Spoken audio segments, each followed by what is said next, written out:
May 2024 CSEC Math Exam. Let's get into it straight away. So first question.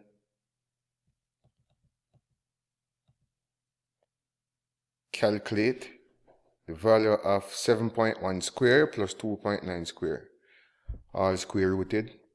First to two significant figures and then to two decimal places. So let's use our calculator to do this calculation. So square root 7.1 square, that's 7.1 times itself, that's 50.41. 2.9 times itself, 2.9, that's 8.41.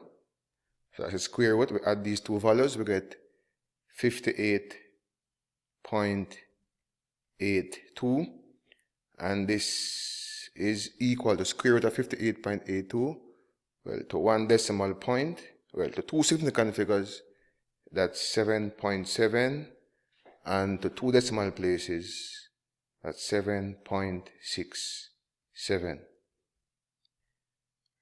Write the following quantities in ascending order. So we have 12 over 25, we have 0.46, and we have 47%. So 47%, that's 47 over 100. So that's 0.47. Now 12 over 25, let's rewrite it over 100. So to make the denominator 100, we can multiply the denominator by 4. And we have to do the same thing to keep it equivalent. Multiply the numerator by 4 also. So 4 times 12, that's 48. 4 times 25, that's 100. So 12 over 25 is equivalent to 0.48. So comparing 0.48, 0.46, 0.47 in ascending order.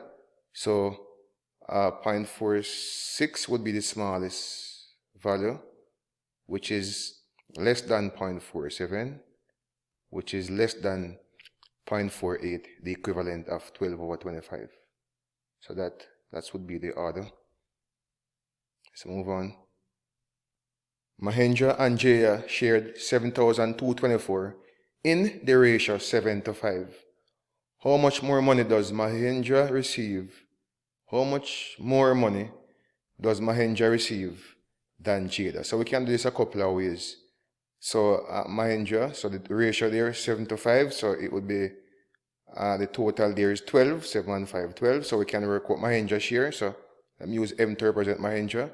So Mahendra's share would be 7, so that's 7 out of 12 times the total 7,224, and that will give us 4,214. So Mahendra received $4,214, and then Jaya received, her fraction was 5 out of 12 times the total 7,224, and so Jaya's share was 3,010. So how much more does Mahendra receive? We can just take the difference and we subtract. The difference would be what? 1,000. Subtract these values, we get 1,204. So Mahendra received 1,204 more money than Jaya. That's one way to do it. Another thing we could have done is say, okay, the ratio is 7:5. So notice in the ratio here, Mahendra received 2. So Mahendra's share was 212 more. So to answer the question, we could just have found 212 of the total 7,224.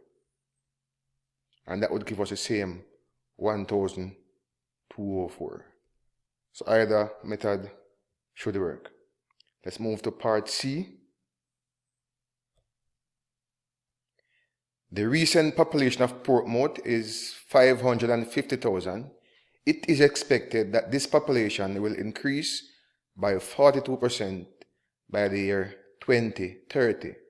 Write the number 550,000 in standard form. So in standard form, 550,000 is, so that's 5.5 times 10 to what power now? So let's, so 1, 2, 3, 4, 5.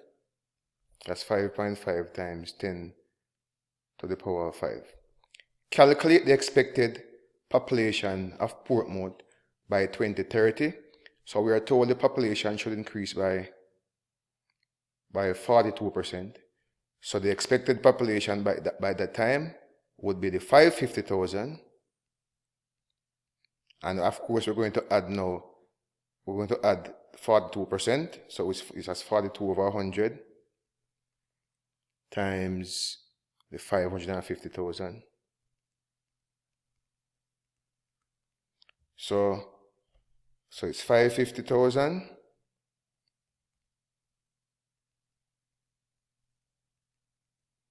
and multiply 42 over 100 times 550,000, we will end up with 231,000. So this is the amount it will increase by. So we add it to the original value, the initial amount, 550,000.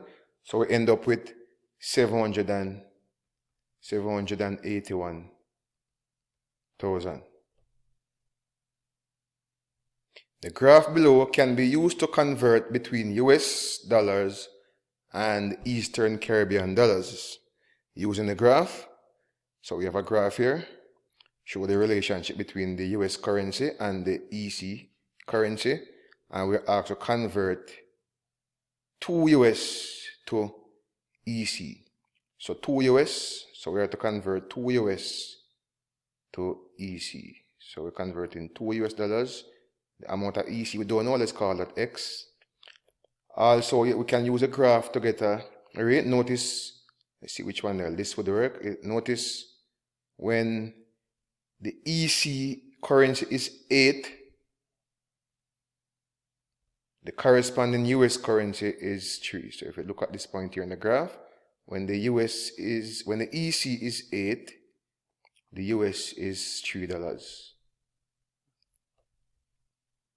So we have it like this. We can do all like a cross multiplication trick here if I read conversion. So if we cross multiply 3 times x, that's 3x. And 2 times 8, that's 16. So divide both sides, we're solving for x. So x equal to 16 divided by 3, that's 5 1/3. In decimals, that's 5.33. So in answering the question, 2 US is equivalent to 5.33 EC dollars. So let's x be the amount of EC that is equivalent to 2 US. So x would be 5.33 EC dollars. Convert 70 US to EC. So on our rate, so 70.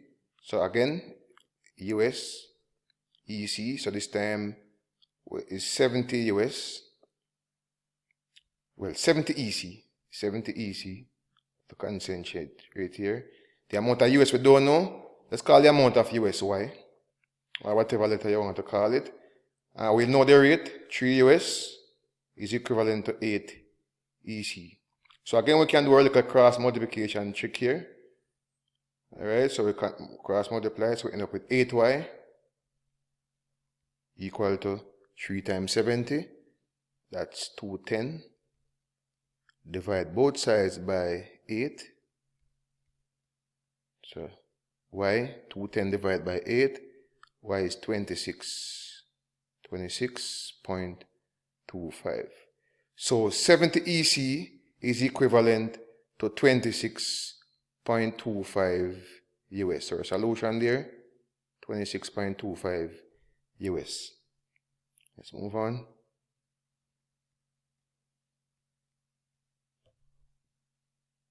To question 2. Laura needs to put mesh around 2 seed beds to protect her seedlings. Altogether, she used, so here are the 2 seed beds. So seed beds. Altogether, she used 60 meters of mesh. One of the seed beds is a rectangle, and the other is a square as shown in the diagram below. The width of the rectangle is x. The length of the rectangle of the seed bed, of the rectangular seed bed is 3 times its width. So the width is x, the length is 3 times that, so the length is 3x. which means opposite side would also be the same, 3x. Opposite side is x. The length of a side of the square is y, so this is y, is a square, so all sides will be the same.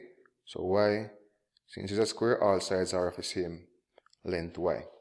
Using the information given above, derive an expression for y in terms of x. So we know that the amount of mesh that was used is 60 meters. So the perimeter, the combined perimeter of both shapes should give you 60 meters. So the perimeter of the seedbed, perimeter, you add all the sides. So add all the sides for the rectangle here, 3x and 3x, that's 6x, 7x, 8x. So in all, the length here for the seedbed is 8x's. And for the y, 4 y's, 4 sides, each of them have a length of y, so that's 4y, y plus y, y plus y, so that's 4y. And we add all the sides, it should give the length of the mesh, which is 60 meters. So we asked to express y in terms of x, so let's transpose for y, so we can subtract 8x from both sides.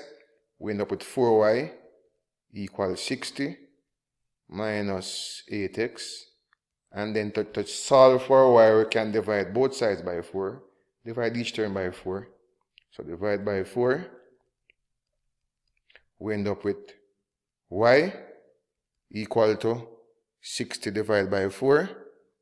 That's 15 minus 8 over 4. That's 2. So y equal to 15 minus 2x.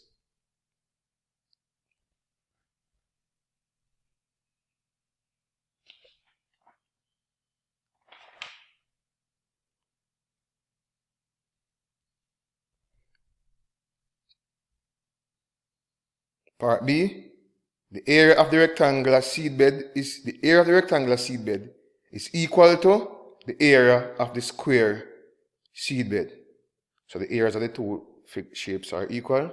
Use this information and your answer in part A to write down a quadratic equation in terms of x that it simplifies to x squared minus 60x plus 225 equals 0. So we are told that the area of these two shapes, these two beds are equal. So notice for this seed bed, the area, rectangle, area is length times width, so the area of this rectangle here is 3x squared. And the area of the other seed bed, the square, is y squared. So one area is 3x squared, the other area is y squared, and we are told that these two areas are equal. So we can therefore conclude that 3x squared is equal to y squared. So we know that 3x squared is equal to y squared. We also know from part A that y is equal to 15 minus 2x. So we know that, let's go back up. We also know that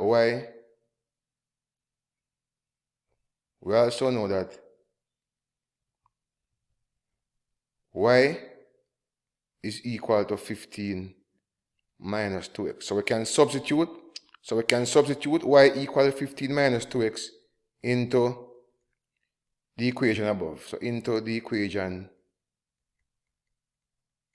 above. And they say we are supposed to get this. Let's see.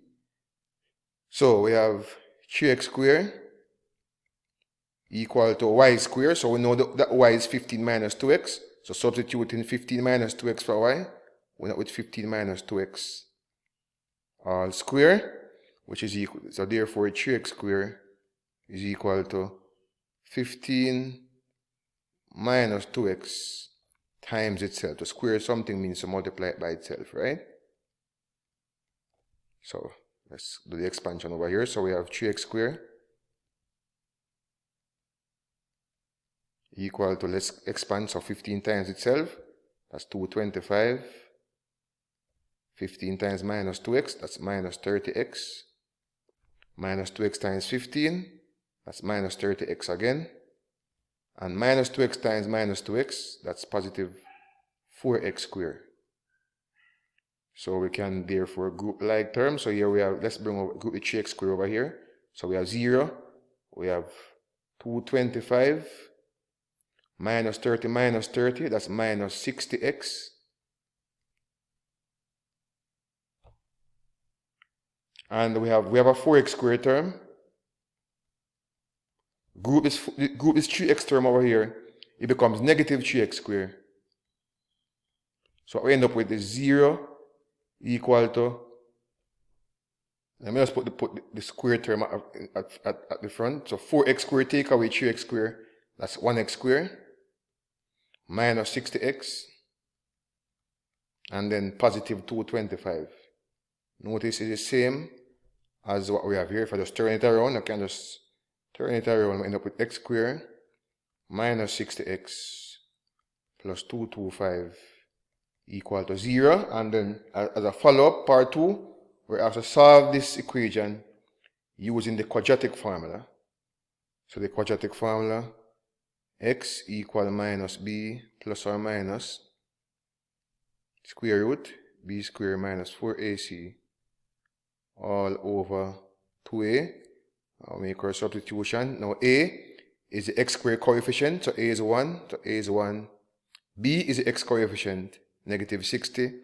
The constant c is 225. So substitute these. So we are minus, and then b, the value of b is negative 60. Square root, and we have b squared, so negative 60 squared, minus 4 times a, which is 1, times c, which is 225. So this all over 2a. A is 1, so all over 2 times 1. So x is equal to the double negative, so this is positive 60 plus square root. Negative 60 times itself, negative 60, that's 3600. Minus 4 times 1 times 225, that's 900. All over 2. So continuing, let me just continue up here. So then hence there x equal to 60 plus or minus the square root of 3600 minus 900, that's 2700. So the square root of 2700 all over 2. So x is equal to 60 plus or minus the square root of 2700, that's 51.962 divided by 2. So we can break up the solution now. So x equal to 60 plus 51.962 divided by 2, and that will give us 55.98. Or x equal to, then we subtract it this time, 60 minus 51.962 divided by 2, and that will give us 4.02.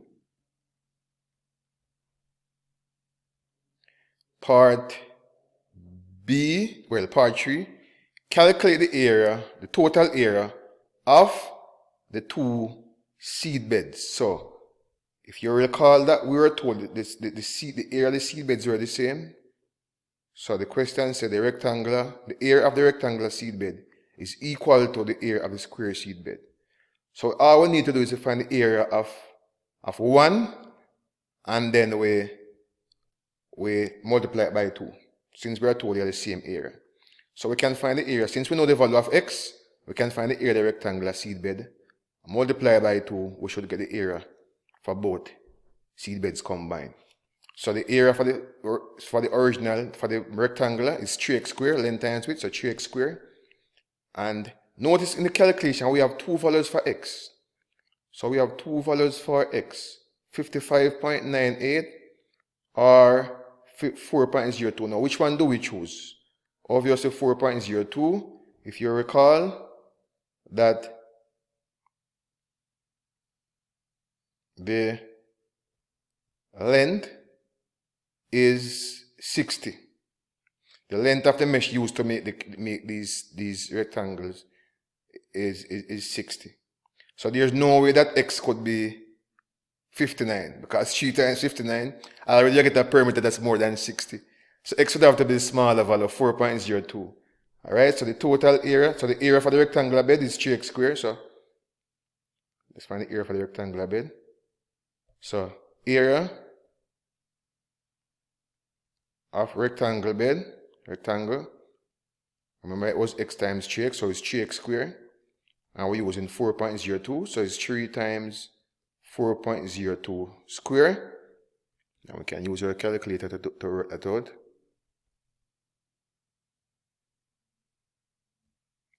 We get 48.48. But that's the area for one. But the total for the 2 seed beds, so the total area for the 2 seed beds, the total area would actually be 2 times 48.48, and that gives us 96.96 on a unit. Unit was meter square, right? Unit meter square or square meters. So 2 times 48.48, since the rectangular area, so this, where are the diagrams? This is 48.48. We're told that both seed beds have the same area. So this would also be 48.48 square meters. So the total area, 96.96. Let's move on. Question 3. A vertical flagpole FP, we can see the flagpole FP there, stands on a horizontal ground and is held by 2 ropes. And the ropes here are at PG and PR, as shown in the diagram below. And we are given the basic lengths: PG 18 meters, FR 9.7, FGP 38 degrees. Calculate the height of the flagpole FP. So notice the triangle here on the left. It's a right angle triangle, so we can use the trig ratios, SOHCAHTOA. So notice for this triangle, we have an angle 38 degrees. So FP would be the opposite side to that. And we have the hypotenuse 18. So we have the opposite. We have the hypotenuse, and we are trying to find the opposite. So that's the sine ratio, right? So sine ratio, so sine the angle, and the angle in question is 38 degrees. So sine 38 is opposite over hypotenuse. So the opposite is FP, and the hypotenuse is 18. To solve, we can multiply both sides by 18. So 18 times the left, 18 times the right. So that into that left post. So we just FP equal 18 times sine 38. And make sure your calculator is in the right mode, degree mode. So 18 times sine 38, that's 11.08. The unit there is meters. So this length is 11.08 meters. And next we're asked to find PR. So PR, notice for the triangle here on the right hand side, PR would be the hypotenuse. And we have 2 other sides, so of course it's a right angle triangle. So of course we can use Pythagoras theorem. So applying Pythagoras theorem, the hypotenuse square, so PR is equal to the square root of the other 2 sides square. So PR, that's 9.7 square plus 11.08 square. That's a basic application of Pythagoras theorem. So square root 9.7 times itself plus 11.08 times itself gives us 216.8564. The square root of that since let me just stick to, they are using 1 decimal places, let me just stick to that. That would be 14.7 meters. So this PR has 14.7 meters. In the diagram below, PQ is parallel to MN.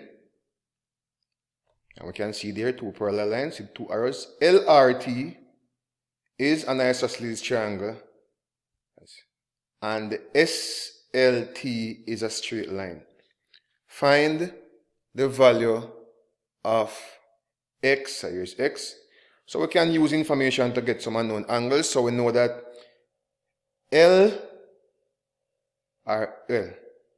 LTR is an isosceles triangle. And we know all angles must add to give 180. So we can use that information to work out these 2 angles. So 180 minus 28. 180 minus 28. That's 152. So these 2 angles should add to give 152 degrees. So divide by 2. This should be 76 degrees. This should be 76 degrees. Since this triangle is an isosceles triangle. Alright?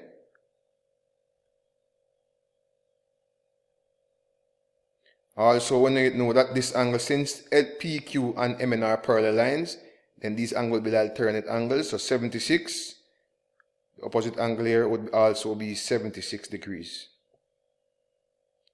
We also know that angles on a straight line,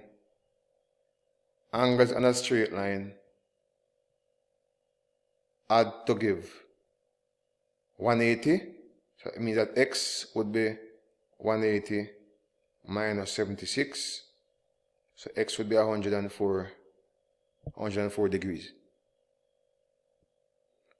Part C, describe fully the single transformation that maps shape T onto shape Q. So we'll look at shape T and shape Q there. That's obviously not an enlargement, since they are the same size, it seems. It's obviously not a translation, since the configuration here is a little bit different. And it's obviously not a rotation. So it must be a reflection. If you notice, let me just draw a line here. If you should just notice there. Let's draw this line here. This is line. Well, I don't have a ruler. Let me just. This is the line y equal x. If I'm using a ruler, a straight line y equal x. If you should notice the point, for example, if you notice this point here, the coordinates here is 2, 1. The corresponding coordinate here is 1, 2. For here, the coordinate here is 5, 1. The corresponding is 1, 5. Notice the coordinates are switching places. This coordinate here is 4, 3. The corresponding is 3, 4, and so on. This is 5, 3. The corresponding is 3, 5. So obviously, a reflection in the line y equal x will do that. This coordinate swap places. So this is a reflection.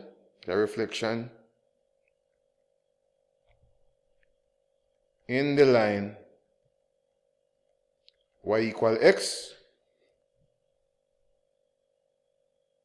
Next, on the diagram above, draw the image of shape T after it undergoes a translation by the vector -1, 6. Label this image M.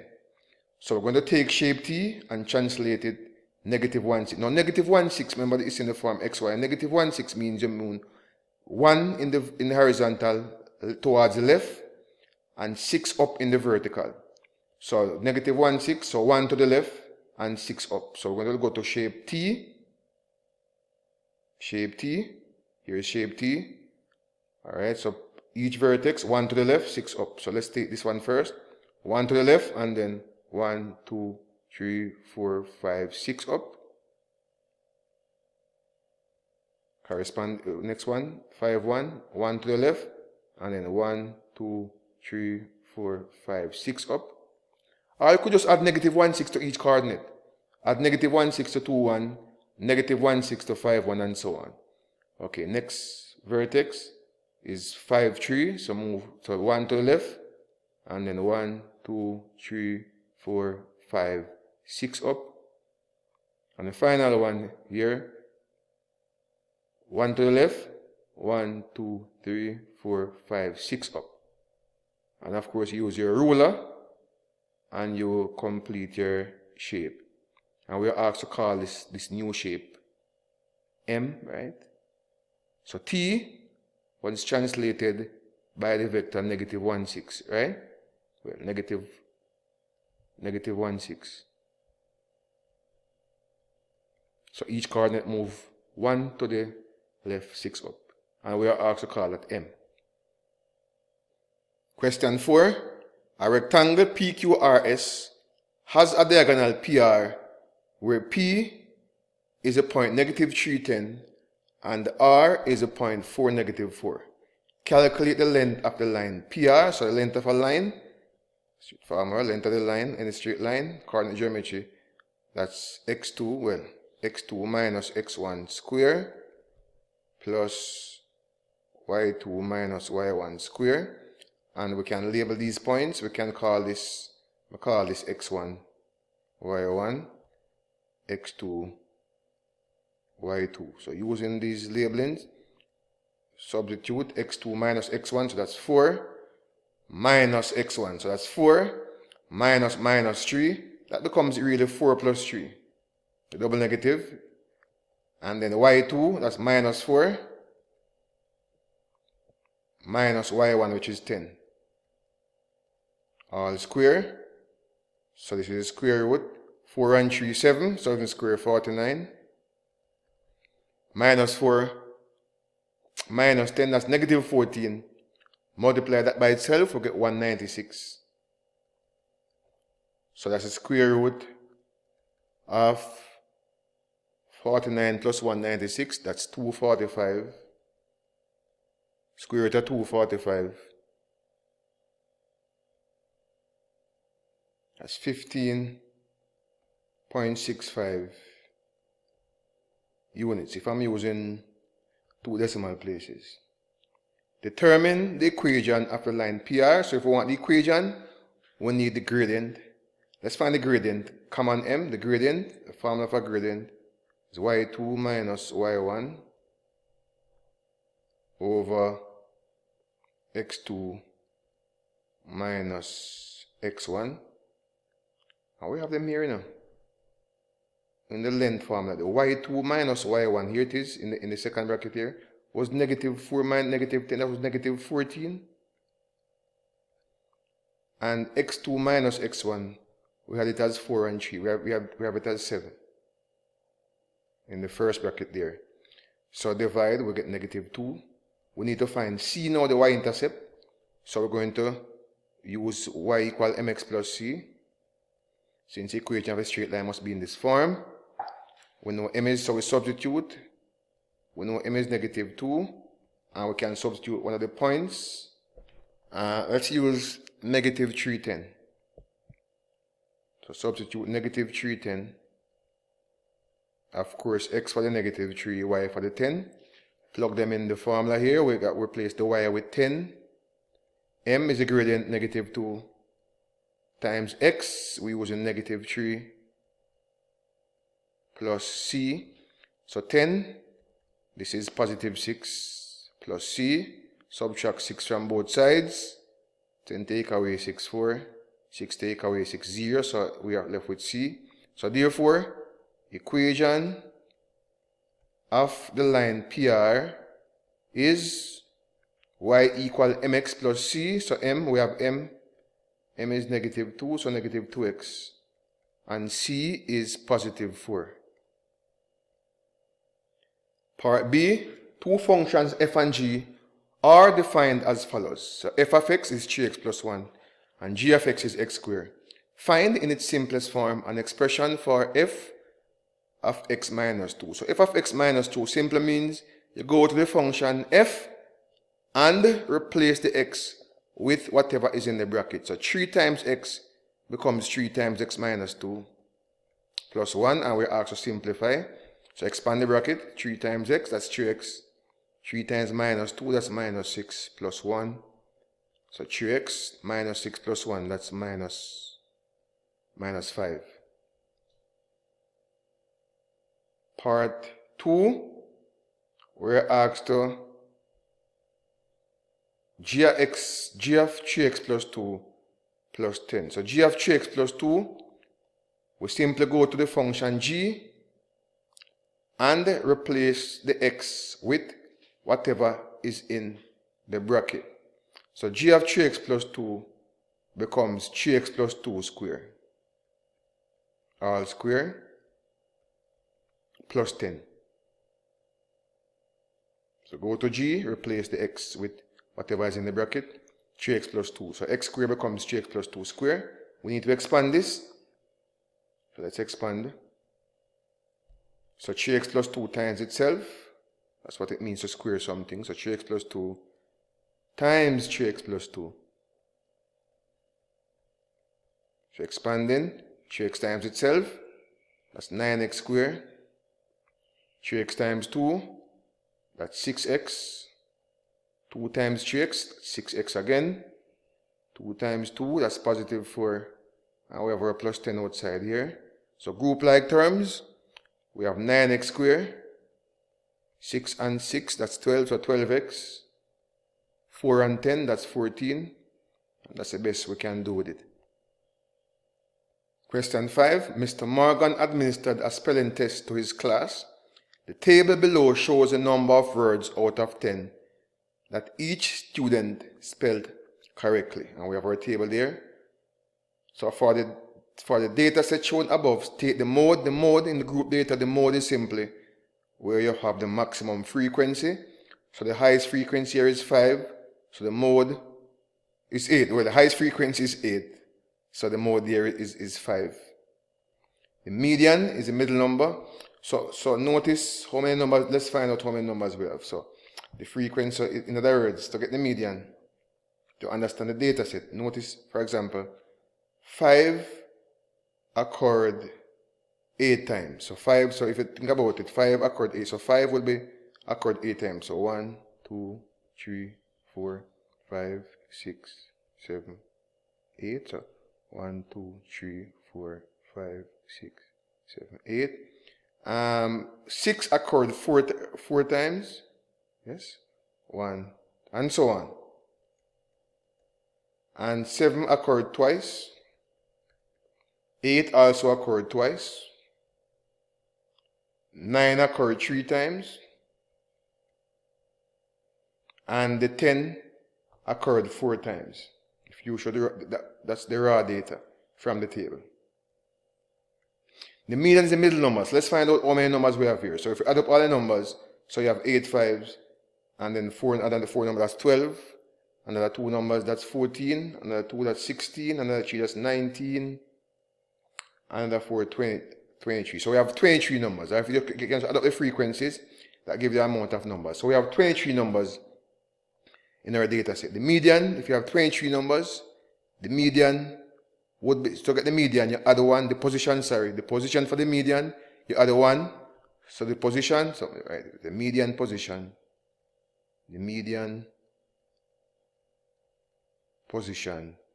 is n plus 1 divided by 2. N is the amount of numbers. So it's 23 numbers, alright? 23 plus 1, that's 24 divided by 2, 12. So the median number is the 12th number. And the 12th number, if you can count it from here, 1, 2, 3, 4, 5, 6, 7, 8, 9, 10, 11, 12. So the 12th number is 6. Or you could say, okay, here you have 8 numbers. And then you have another 4 numbers. That's 12. So the 12th number would, of course, would be this number as the number 6. Using that, alright? The mean, the formula for mean, is the sum of fx over n, or the sum of the frequency. Now we already know that n is 23, right? And then let's find fx now. So fx, so we call these the word x. Let me just. So this is f, and this is x. So sum of fx.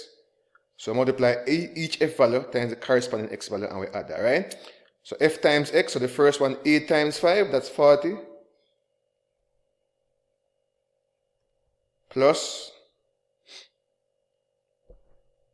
4 times 6, that's 24 2 times 7, 14. So 24 plus 14.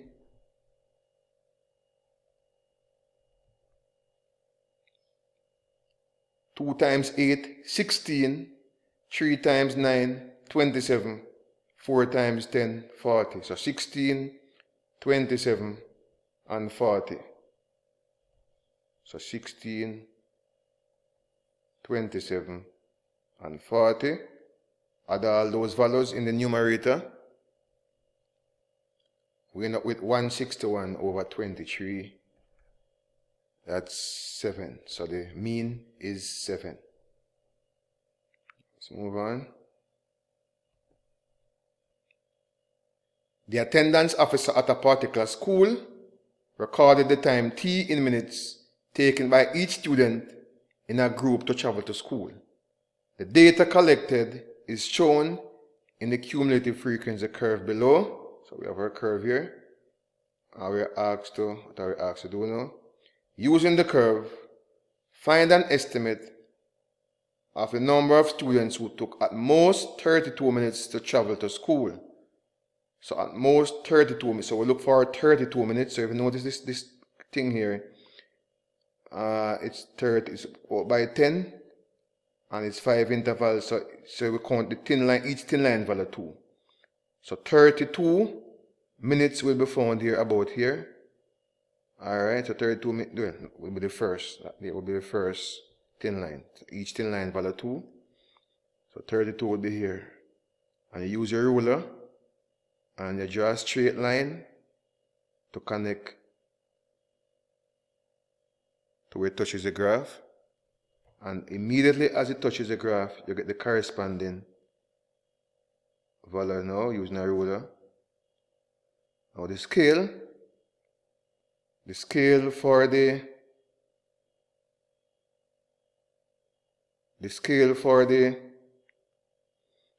vertical axis here would be, no, this is going up by 10, the vertical going up by 20.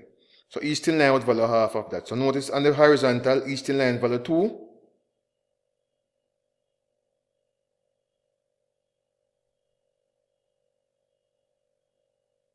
Which means on the vertical, each thin line would value 4. 4. So 40, 44, 48, 52. So the corresponding value here is 52. Alright, so our solution there would be 52. 52 students.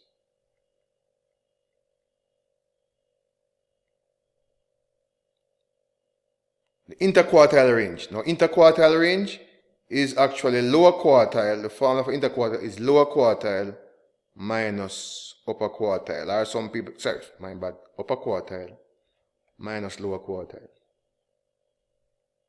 Alright, so it's upper quartile minus lower quartile. And upper quartile, some people call it Q3, lower quartile Q1. Now to get the upper quartile, we look for a quarter of the cumulative frequency. And to get the lower quartile, we look for a 3/4. Well, the upper quartile is 3/4, lower quartile quarter, right? Now the cumulative frequency, if you check back the graph, the cumulative frequency there is 220. So a quarter of 220 is 55. And 3/4 of 220 is 165. But these are not the values you'll be using for the upper and lower quartile. Alright? So a quarter, let's find 3/4 of the 220 first. So 3/4 of 220 is 55. Well, 165, sorry. Let's find 165. 165, if you're losing the graph, 165, remember each thin line is 4. So 165, this is 164. So 165 is just a little toops above it. So 165 is probably here. It's estimating, so 41. So we draw a line. 165 is about here, right? Using the ruler. And if we get the corresponding value coming down, coming down, this seems to be about using a ruler and using freehand, but you really should be using a ruler to do this. But following this line coming down, and remember that here the horizontal going up by 2, so this seems to be 54. So the upper quartile here, this is the upper quartile, or Q3. So this seems to be 54. And the lower quartile, a quarter was 55, so 55, to find 55, so this was 52. Let me just move this to get the 55 estimate. So this is 42 for the 44, 48, 52, 56. So 55 will be just below this line, there about. Estimating using the ruler, so about here. So if estimate coming down here, that's 30, 32, that's 32. So the Q3 is 54, that's upper quartile, the lower quartile is 32. So subtracting the interquartile, 54 take away 32, that's 22. So interquartile range, Q3 minus Q1, I'm getting 22. The letters in the word positivity are each written on separate cards and placed in a bag. Dacia picks 2 of these cards at random with replacement. Find the probability that she picks the letter I, then the letter V. So the probability of picking an I, notice how many, so probability, the formula here, so we have a total of 10 letters. 1, 2, 3, 4, 5, 6, 7, 8, 9, 10. And then I, how many of them are I's now? So 3 I's. So 3 out of 10 are 0.3 if you are using decimals. The probability of picking a V would be the same, because remember after the I is picked, the letter would be replaced in the bag. So at all times it's 10, so denominator is still 10. And how many V's? Just one V, so 110. So 110 or 0.1. So the probability of picking the letter I, then the letter V, since these events are independent, so probability of I and V is the probability of I times the probability of V. So probability of I, that's 0.3. Probability of V, that's 0.1. So since these events are independent, since at all times we have 10 letters in the bag, so we can just multiply T then V. So 0.3 times 0.1, that's 0.03. So in question 6, we are told to take pi to be 22 over 7. The diagram below shows a gold bar in the shape of a trapezoidal prism, as we can see there. Its volume is 2886. The length and the height of the prism are indicated on the diagram. Calculate the area of the shaded cross-section of the trapezoidal prism. So we know the formula for volume.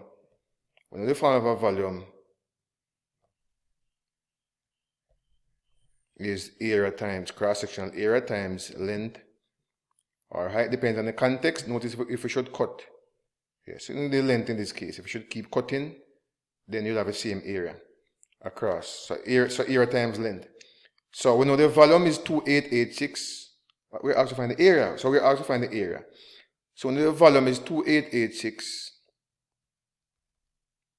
here we don't know. The length is 31.2. So it's A times the length, which is 31.2. Well, we are solving for area, so we can divide both sides by 31.2. So that into that. So we're left with the area equal to 2886 divided by 31.2. That's 92.5 on this area. So it's square centimeters.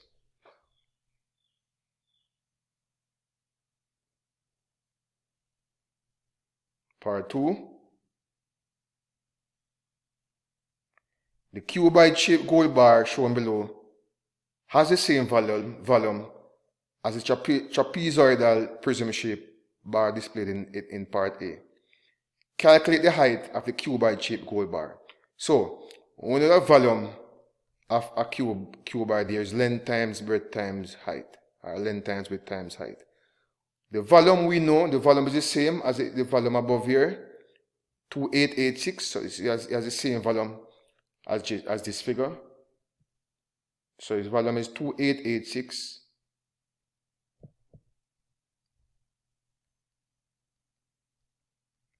And the length times width times height, so that's 30.6 times 8.2 times the height of of h. So that's our calculation. So we have 2886, multiply these values, 30.6 times 8.2, we get 253.052h. We divide both sides by what we want to get rid of. So divide both sides by 253.052. Put that into that. So we're left with just h. And divide these two values, we'll get 11.4 centimeters.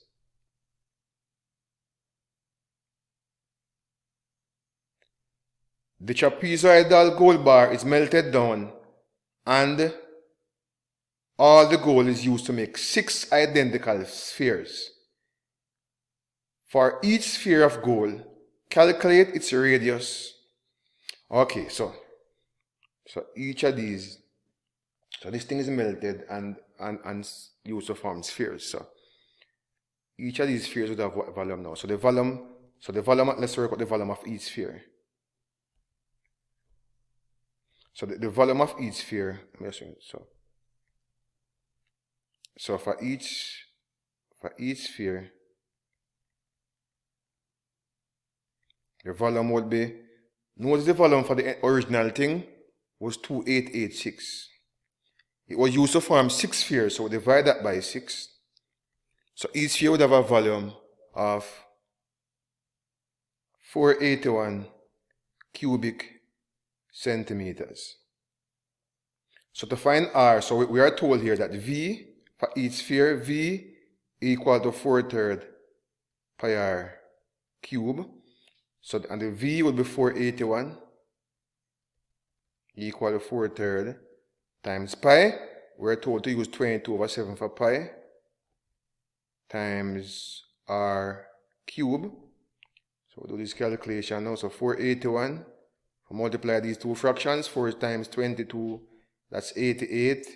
3 times 7, that's 21 r cube. So to solve for r, we have to find r cube, well, r cube, not r squared. We can multiply both sides by the reciprocal of this. So we multiply the right hand side by the reciprocal 21/88. Do the same for this, 21/88. So 21/88 times these would cancel, leaving us with r cube, right? Or leave us with 1, not cancel, leave us with 1 r cube. And over here, 21 times 481 divided by 88 is 114.784. And then to find r, now we can take a cube root, so r, so therefore r, the radius will be the cube root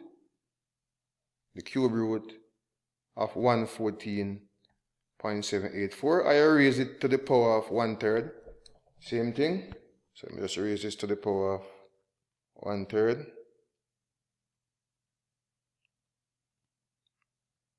With 4.86. So r is 4.86 centimeters.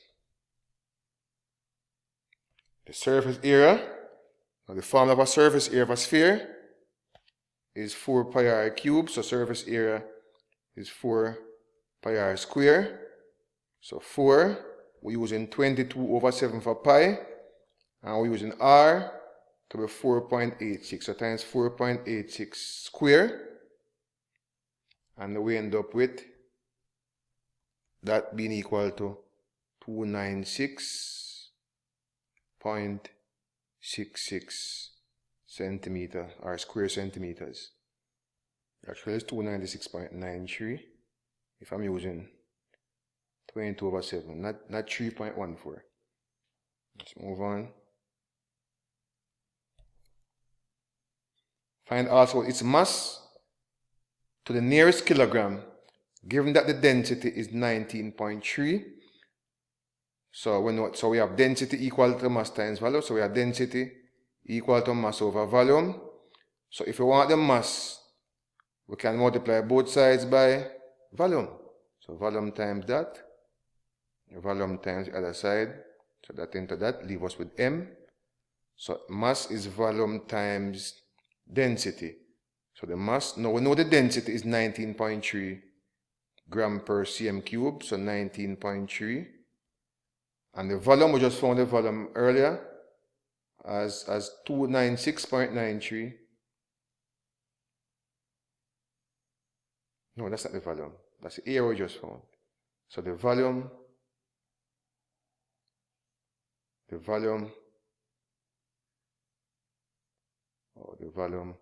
for each sphere is 481. So 481, we're using 481. So volume is 481.